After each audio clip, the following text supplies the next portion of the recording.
Hello, and welcome to another episode of Amanda Makes a Mess. I'm Amanda, and today I'll be making another mess. But since I'm going to be doing it in a reckless journal, and that's kind of the whole point, that's okay. You might have noticed that this is obviously a different reckless journal from the one that I had. I think it was 2 weeks ago in the reckless journal tour I did. I did try to go back to that one and finish it because I really didn't want to abandon it after I put so much time and energy and effort into it, but I had double layered every single page that I did with cardstock, and that made it really bulky. Then on top of that bulk, I taped every page. I sealed it all with tape, so that added to how big it was. And it made it reflective, and it was all stiff, and I just couldn't handle it. So that one's going to go live on my bookshelf like forever now, and we're going to wreck this journal. For this video, I'm probably just going to do the front cover, the back cover, the inside cover, the title page, and the copyright page. So let's get started, and we will see how badly I can wreck this journal. So for the front cover, even though I know I said I didn't want tape on it because that was part of the reason why I quit with my other reckless journal, I covered the spine with this kind of sparkly pastel galaxy looking duct tape, which I think is probably later on going to make it harder to do the page where you have to crack the spine. So then after that, I used a blue marker and a purple marker that are from the regular Ohuhu brush tip marker set, not the pastel markers. I used those to color all of the edges of the pages. Here you can just see me doing the tops, but I did color all of the edges of the pages all the way around the book, just alternating back and forth between the purple and the blue. And then when I wrote on it later on, which you don't actually get to see here, I wrote on it with a white gel pen. You can see at this point that I lost some of the video footage that showed how I did the Reckless Journal logo, where I just wrote that out on a separate piece of paper and taped it on with the same duct tape that I used on the spine. And it doesn't show it all. It probably doesn't show it all in this video. But I also wrote a quote from Taylor Swift around the edges where I colored it blue and purple. I wrote, I had a marvelous time ruining everything, which is from the song The Last Great American Dynasty, because I thought it seemed appropriate for a reckless journal. And here I'm just using a paint marker to cover up all the other little random stuff that's on the cover that I didn't really want showing. It did turn out to be a different color even after it dried. It was a different color than the cover, but I thought it was still less distracting from the design that I wanted on the cover than having those white spots and the white writing there would be. I gave the black paint a few minutes to dry, then got out my pastel paint pens, which had, if not exactly the same, then similar colors to the blue and purple and white that were in the duct tape and the blue and purple that I had used on the edges of the pages.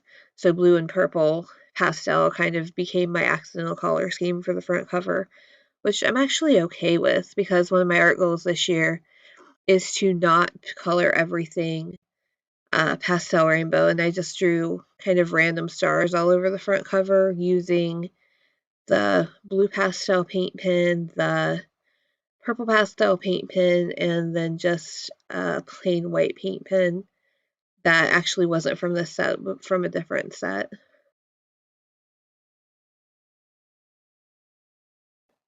When I started on the inside of the front cover, I had to lay my tablet under it so it would lay flat and I could have something to draw on.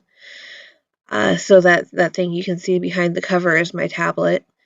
Uh, for this page, I just drew Stitch very lightly, so I had to cut that out of the video because you couldn't even see it because it was drawn so lightly. Then I inked it with a Micron pen. This is pretty much the same pen I always use for inking things. Since it's called Reckless Journal, I wanted to make Stitch look like he was breaking through the front cover, like he was wrecking the journal, because I thought Stitch was a really good choice of character here, because in the movie he pretty much wrecks everything he touches. Uh, and he's also one of my favorite Disney characters, and one of the only ones I can draw without having a reference photo for it. So after I drawn Stitch and outlined him, I added the date um, to the bottom of the page, the same way I did in my previous Reckless journal.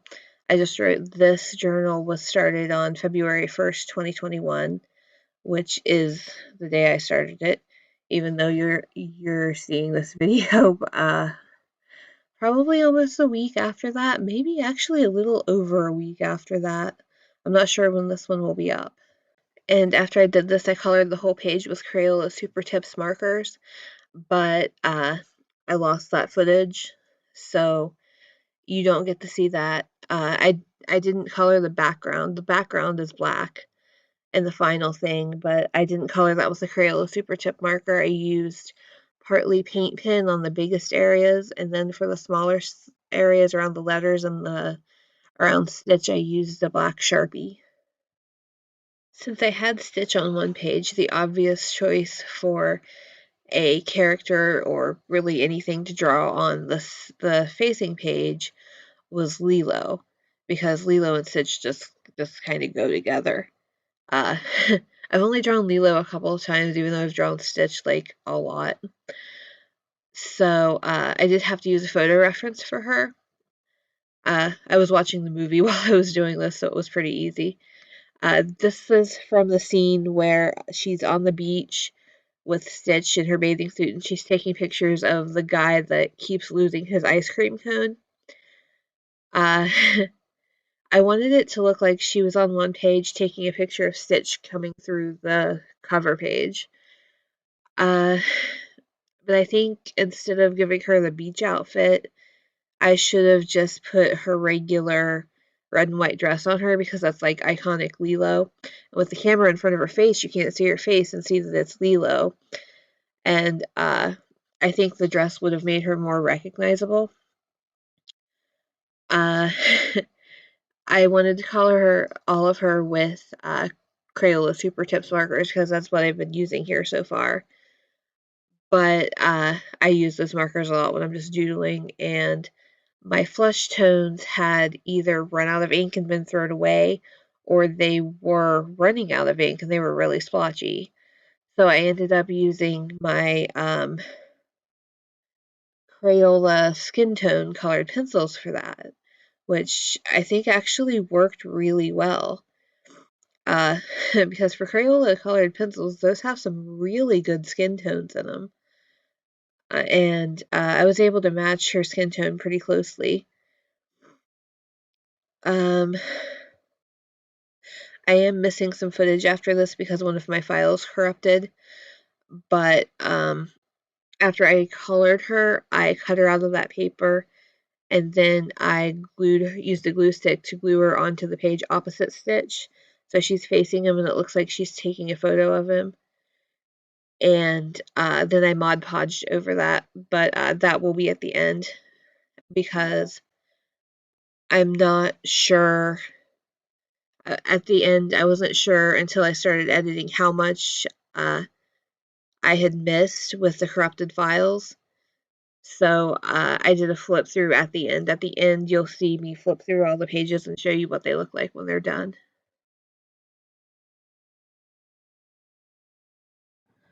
So you can see here I lost yet another big chunk of video footage due to my files being corrupted. I'm starting to think it's the SD card in my camera that's the problem. But hopefully by next week's video, I will have a new one. But what you don't get to see here is I sketched this cupcake on a piece of watercolored paper. Then I painted it with Crayola watercolors, which actually have 3 sets of fairly expensive watercolors, but this little, like, I think $5 set of Crayola watercolors is my favorite watercolors. And I think it's partly because I bought a set of cheap ones just so I could, like, make a mess of them and have fun. And uh, I don't worry about messing them up when I'm using them. And that's part of why I don't like the other 3 sets, I think. But here you can just see I'm outlining the cupcake after I've painted it, and I'm using a Sakura Pigma Micron pen. I think this is the Micron PN. That's the one that I use the most often. But this is the brand that I almost always use when I want a black outline around my drawings. And here, this jewel, this is actually the first time I've ever done that and managed to get one that I like. So, I mean, I know it's imperfect, but I'm not unhappy with it. I do like the way this whole cupcake turned out, especially all of the bright colors. Even though they clash a little bit, I still like them. So after everything was outlined, except for a few of the heart-shaped sprinkles that I seem to have forgotten about, which I actually didn't notice that till just now watching the video and editing it. I'll have to go back and do that later. But I wrote "Eat Me" on the little heart in it because I wanted it to look kind of like a conversation heart.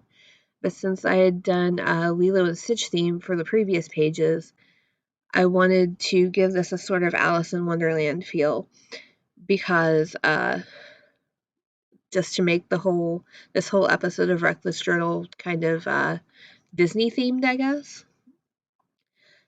And Valentine's Day is coming up, so I've been seeing a lot of these conversation hearts like everywhere.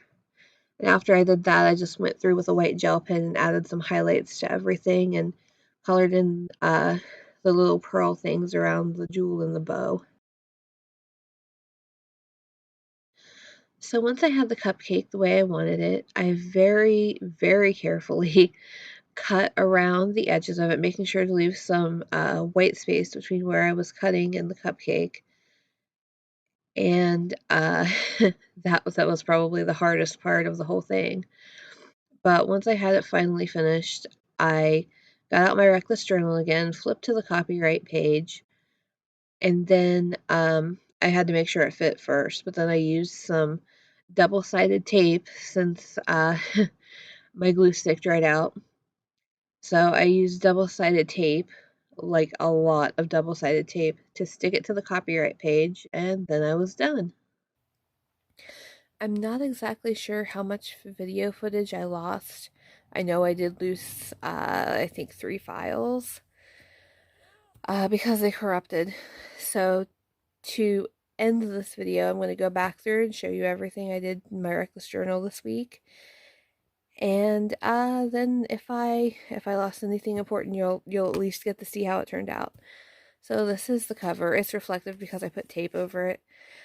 I didn't want to use tape. That's one of the reasons that I quit with my other Reckless Journal, because the tape was, I just didn't like the tape. But I felt like the cover needed the extra protection because it's going to be in my backpack. I'm going to be carrying it around with me. And the cover is probably going to get pretty beat up. So this is just duct taped on the side here. I covered all the unimportant words with a black paint marker. Then I redid the Reckless Journal logo on the front in my own handwriting and added the same duct tape that's on the spine. This could end up being a problem because I'm not sure I'll be able to crack the spine with this tape on it, but I guess we'll see. Then for the stars, I used purple, blue, and white the same colors that are in the duct tape to draw stars back. It's pretty much the same thing. I had no intention of gluing it or taping it or whatever shut and sending it to myself through the mail, because I would probably lose it. And because this is going to be huge, I'm sure, by the time I get done with it. So, I just went over all that stuff here with a black paint pen and did the same star pattern that I did on the front. And I know my ring light is really, really reflecting in that tape, but not much I can do about that at the moment. On the inside of the front cover, I did it pretty much the same way I did my last one. This journal was started February 1st, 2021, because that's when I started it. And then I drew this picture of Stitch here, because I thought, it's Wreck, this journal. He's good at wrecking things. It kind of fits. I colored him in with Crayola Super Tips markers, but either Crayola markers are not Mod Podge proof, or I didn't give them time to dry. Because when I Mod Podged over it, you can see, well, right here is especially bad. Right there where it smeared, and then up here you can see where it smeared. So I don't know what happened there. And over here, I drew Lilo on a separate sheet of paper. I think this was just printer paper. And I glued her in because I didn't want to draw over the words and have the words showing through her. This is from the scene. It's one of the scenes where they're on the beach. She's in her bathing suit and she's taking pictures of the guy that keeps dropping his ice cream cone. So that's her outfit from that scene. But I think I should have made it her dress, because that dress is like iconic Lilo, and I don't think the bathing suit is recognizable, and you can't really tell it's Lilo with her face covered by the camera. I Mod Podged this too, but like the other one, there's a little bit of smearing here. And this is the last page for this week. I painted this cupcake with Crayola watercolors on watercolor paper. I think it came out pretty well. I really like the colors. It did feel kind of waxy though in some spots, like right here where I got a lot of pigment. It did feel kind of waxy, so that's kind of weird. I've never had other watercolors do that. There is tape over this one because I glued it in, and then I started to Mod Podge over it. But right here, you can see the color really started to smear right here and right here. So to protect it, I put the tape over it since I couldn't Mod Podge it. And that's the last page for this week. Next time I do a Reckless Journal, a Reckless Journal video, I'll probably do this page. I'll do something here, and then this page. Yeah, that's probably the next. That'll probably be the next Reckless Journal video, because I doubt I'll have time to get this page done as well. Yeah. Okay, so don't forget to like, subscribe, share the video. Anything you'd like to do would really help. And yeah, see you next episode. Bye.